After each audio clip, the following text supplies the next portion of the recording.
Michael Wittmann is often said to have destroyed more tanks in a single day than some army units managed in weeks. Knispel is routinely described as the highest scoring tank ace of the Second World War, most commonly credited with 168 destroyed enemy tanks. Otto Carius is frequently listed with totals exceeding 150. Those numbers appear everywhere. They are treated as settled facts. The problem is that almost none of them can be verified, and even the men themselves dispute the numbers. This does not mean these men were frauds. They were skilled, experienced tankers who survived long enough to become effective and dangerous. But the numbers attached to their names were shaped less by battlefield reality than by reporting systems, propaganda incentives, and post-war myth-making. Tank warfare does not produce clean stats. It produces smoke, confusion, overlapping fields of fire, damaged vehicles, abandoned tanks, and incomplete reports. 3 tanks engage 1 enemy vehicle, it burns. 3 crews reported kill, no one is lying, everyone is wrong. Steven Zaloga has warned that tank kill claims in the Second World War on all sides must be treated with caution. Even the German army understood this. On their Eastern Front, its own intelligence services routinely reduced reported Soviet tank losses, often drastically, because double counting and temporary knockouts were so common. A tank disabled today might be recovered and repaired tomorrow, but from the gunner seat it looked destroyed. This was the environment in which the Panzer Ace myth emerged. Germany already had a model for individual hero worship: fighter pilots. Aircraft kills could be confirmed through wreckage, witnesses, or crashes behind enemy lines. Tank warfare did not allow that level of verification. Vehicles were hit, disabled, recovered, or destroyed later by someone else. Applying the fighter ace model to armored combat was never a good fit, but it was useful. As the war turned against Germany, individual heroes simplified defeat. They reassured the public that German soldiers remained superior even as resources collapsed and fronts disintegrated. Names were easier to celebrate than logistics, production shortfalls, or strategic failure. Michael Wittmann became the clearest example. On June 13, 1944, near Villers-Bocage in Normandy, British armoured units advancing through a gap in the German front were caught by elements of a German heavy tank unit. The engagement was sudden and violent. Several British tanks and vehicles were destroyed in minutes. Wittmann, commanding a Tiger tank, led the initial attack. What followed mattered more than the fighting itself. German propaganda rapidly credited Wittmann alone with nearly everything destroyed in the area. The event was framed as a single tank driven by a single man smashing an entire British advance. That image was repeated, simplified, and fixed in public memory. The actual events tell a different story. Wittmann's Tiger crew knocked out a total of 37 armoured vehicles during the engagement. Still impressive, only 9 of those were tanks. The rest were lightly armoured Bren carriers, Lloyd carriers with attached anti-tank guns, half-tracks, and support vehicles. After the battle, Wittmann's superiors officially credited him with destroying 21 tanks by counting those lightly armoured vehicles as tanks. This accounting mattered.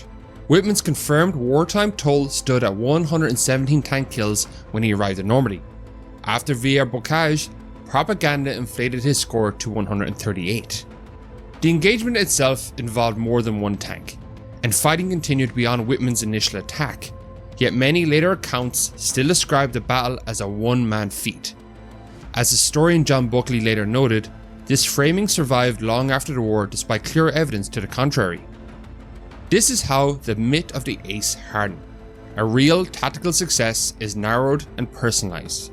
Once a name becomes attached, later retellings orbit the individual rather than the unit. Questioning the number begins to feel like attacking the man. Visuals reinforce the myth. Photographs of Wittmann's Tiger with killer rings painted on the gun barrel are often treated as proof. Historian Roman Topol is explicit about what they represent. The killer rings were added for propaganda purposes. Neither the Tiger Wittmann commanded in Normandy nor the tank in which he was killed on carried such markings. Werner Wendt, who served in a heavy Tiger battalion, explained that individual kills were passed up to company offices and recorded there, but most commanders did not care about these numbers. In many units, painting kill rings was discouraged or forbidden altogether. Not all tank aces embraced these inflated tallies.